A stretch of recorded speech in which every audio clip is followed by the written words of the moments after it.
This is the Lone Crater YouTube. We hope this video helps. In this video, I will show you how to change a doorknob with no visible screws. First, identify your doorknob type.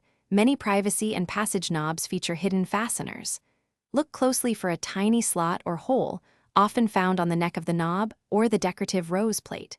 Gently insert a small, flathead screwdriver or an Allen wrench into this opening. You'll feel a retaining pin depress, allowing the knob to be pulled straight off the spindle. Once the knob is off, your next step is to remove the decorative rose plate. This plate usually snaps into position or twists counterclockwise to unlock. With the rose plate removed, you'll reveal the crucial mounting screws, typically 2 to 4 of them. Use a screwdriver to carefully unscrew these fasteners. After removing the screws, you can gently pull the inner and outer halves of the doorknob assembly away from the door, separating them completely. Now turn your attention to the door's edge. You'll see the latch plate secured by 2 screws. Unscrew these 2 fasteners and then carefully pull the entire latch mechanism straight out of the door. Before installing your new latch, pay close attention to the orientation of the latch bolt.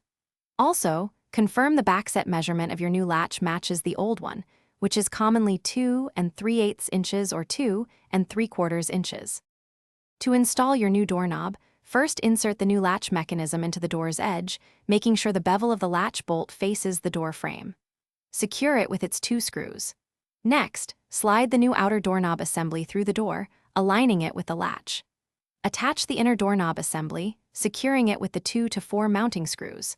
Finally, snap or twist the new rose plate and the doorknob itself into place until it's firmly seated. Thanks for watching. Consider subscribing if we helped you.